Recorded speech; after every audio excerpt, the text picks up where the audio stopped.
ನಮಸ್ಕಾರ. ನನ್ನ ಹೆಸರು ಆಲ್ಬರ್ಟ್, ಕುಕ್ಟೋನ್ ನಿವಾಸಿ ಸಂಘದ ಅಧ್ಯಕ್ಷ. ದಯವಿಟ್ಟು ಈ ವಿಡಿಯೋ, ಈ ಪಿಕ್ಚರ್ ನೋಡಿ ನಾವು ನಮ್ಮ ಕೃಷ್ಣ ಬೈರೇಗೌಡರಿಗೆ ಕೈ ಎತ್ತಿ ಮುಗಿಬೇಕು. ಅವರು ಚಾರ್ಜ್ ತಗೊಳ್ಳೋಕ್ಕೆ ಸ್ವಲ್ಪ ಡಿಲೇ ಮಾಡಿದ್ರು, ಯಾಕಂದ್ರೆ ಸ್ವಲ್ಪ ಕ್ಲಾರಿಟಿ ಬೇಕಂದ್ಬಿಟ್ಟು. ಈಗ ಆನ್ ಅಸಂಪ್ಷನ್ ನಾವು ನೋಡ್ಬೋದು, ಕ್ಲಾರಿಟಿ ಬಂತು, ಸ್ಟೆಬಿಲಿಟಿ ಬಂತು, ಪ್ಯೂರಿಟಿ ಬಂತು, ಅಂಡ್ ನಡವಳಿಕೆಯಲ್ಲಿ ಸುಧಾರಣೆ ಬಂತು. ಈ ಮುಖ್ಯವಾಗಿ ಫುಟ್ಪಾತ್ ಎನ್ಕ್ರೋಚ್ಮೆಂಟ್ ಡ್ರೈವ್ ಚೆನ್ನಾಗಿ ತಗೊಂಡಿದ್ದಾರೆ. ನಮ್ಮ ಕುಕ್ಟೌನ್ ಏರಿಯಾದಲ್ಲಿ ನೋಡಿದ್ರೆ ನಮ್ಮ BNCC ಇಂಜಿನಿಯರ್ಗಳು ಸೂಕ್ತ ಕಾರ್ಯಕ್ರಮ ಮಾಡಿ ಈಗ ಎಲ್ಲೆಲ್ಲಿ ಎನ್ಕ್ರೋಚ್ ಮಾಡಾಗಿದೆ ಅಲ್ಲಿ ತೆಗೆದುಹಾಕಿದ್ದಾರೆ.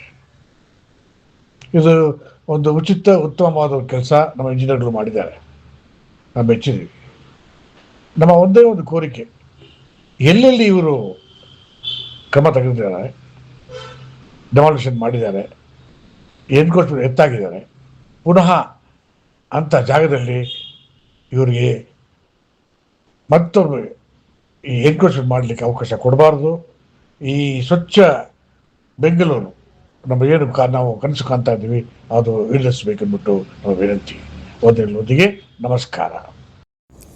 ಸುಪ್ರೀಂ ಕೋರ್ಟ್ ಆದೇಶದ ಹಿನ್ನೆಲೆಯಲ್ಲಿ ಸಚಿವ ಕೃಷ್ಣ ಬೈರೇಗೌಡ ನಿರ್ದೇಶನದಂತೆ ಬೆಂಗಳೂರು ಸುತ್ತಮುತ್ತ ಫುಟ್ಪಾತ್ ತೆರವು ಕಾರ್ಯಾಚರಣೆ ಅತ್ಯಂತ ಬಿರುಸಿನಿಂದ ಸಾಗ್ತಾ ಇದೆ. ಆಲ್ಮೋಸ್ಟ್ ಬೆಂಗಳೂರಿನ ಪ್ರಮುಖ ರಸ್ತೆಗಳಲ್ಲಿ ಫುಟ್ಪಾತ್ ಎನ್ಕ್ರೋಚ್ಮೆಂಟನ್ನು ತೆರವು ಮಾಡುವ ಕೆಲಸವನ್ನು GB ಅಧಿಕಾರಿಗಳು ನಿರಂತರವಾಗಿ ಮಾಡ್ತಾ ಇದ್ದಾರೆ.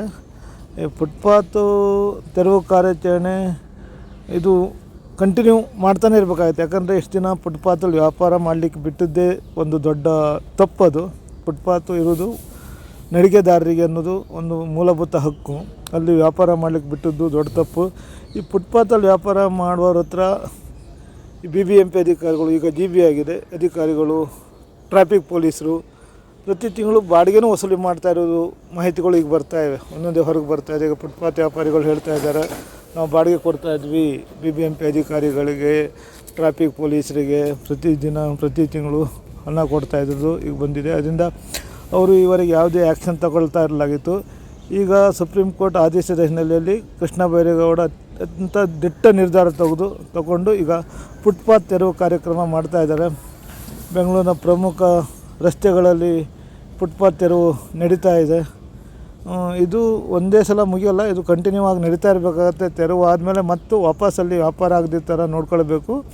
ಮತ್ತು ಬೀದಿ ಬದಿ ವ್ಯಾಪಾರಿಗಳಿಗೆ ಅಥವಾ ಫುಟ್ಪಾತ್ ವ್ಯಾಪಾರಿಗಳಿಗೆ ಒಂದು ಪರ್ಯಾಯ ವ್ಯವಸ್ಥೆ ಕಲ್ಪಿಸೋಕ್ಕೂ ಸರ್ಕಾರ ಒಂದು ಕಾರ್ಯಕ್ರಮ ಹಾಕ್ಕೊಳ್ಬೇಕಾಗತ್ತೆ. ಫುಟ್ಪಾತ್ ತೆರವು ಮಾಡಿದಾಗ ಅವ್ರಿಗೆ ಒಂದು ಜೀವನ ಉಪಾಯಕ್ಕೆ ತುಂಬ ಕಷ್ಟ ಆಗುತ್ತೆ. ಬಡವರು ಅವರೆಲ್ಲ ಇದ್ದಾರೆ, ಅವರಿಗೆ ಒಂದು ಪರ್ಯಾಯ ವ್ಯವಸ್ಥೆನೂ ಸರ್ಕಾರ ಮಾಡಬೇಕಾಗತ್ತೆ. ಪರ್ಯಾಯ ವ್ಯವಸ್ಥೆ ಮಾಡಿಲ್ಲ ಆದರೆ ಇದು ಅವರಿಗೆ ತುಂಬ ಲಾಂಗ್ ಟರ್ಮಲ್ಲಿ ಆ ಸಮುದಾಯಕ್ಕೆ ತುಂಬ ಕಷ್ಟ ಆಗ್ತಾರೆ. ಲಕ್ಷಾಂತರ ಮಂದಿ ಫುಟ್ಪಾತ್ ವ್ಯಾಪಾರನೇ ನಂಬ್ಕೊಂಡು ಇದ್ದಿದ್ದಾರೆ ಬೆಂಗಳೂರಲ್ಲಿ. ಅದು ಹಲವಾರು ವರ್ಷಗಳಿಂದ ನಡೀತಾ ಬಂದಿದೆ.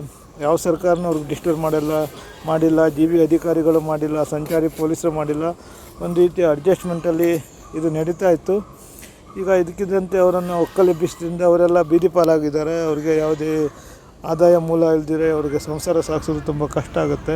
ಈ ಹಿನ್ನೆಲೆಯಲ್ಲಿ ಸರ್ಕಾರ ಅರ್ಹ ಬಡವರನ್ನು ಗುರುತಿಸಿ ಅವರಿಗೆ ಒಂದು ಪರ್ಯಾಯ ವ್ಯವಸ್ಥೆಯನ್ನು ಕಲ್ಪಿಸಬೇಕು. ಯಾಕಂದರೆ ಅವ್ರಿಗೂ ಸಂಸಾರ, ಮಕ್ಕಳು ಓದ್ತಾ ಇರ್ತಾರೆ, ಕಷ್ಟ ಇರುತ್ತೆ. ಅವ್ರಿಗೊಂದು ಪರ್ಯಾಯ ವ್ಯವಸ್ಥೆನ ಸರ್ಕಾರ ಕಲ್ಪಿಸಲಿಕ್ಕೆ ಒಂದು ಕ್ರಮ ಕೈಗೊಳ್ಳಬೇಕು. ಇಲ್ಲಾಂದರೆ ಇದು ತುಂಬ ಮನ್ವೆ ಆಗುತ್ತೆ. ಅವರು ಮತ್ತು ಈ ವ್ಯಾಪಾರ ಇಲ್ಲದೆ ಕ್ರೈಮ್ ಜಾಸ್ತಿ ಆಗ್ಬೋದು.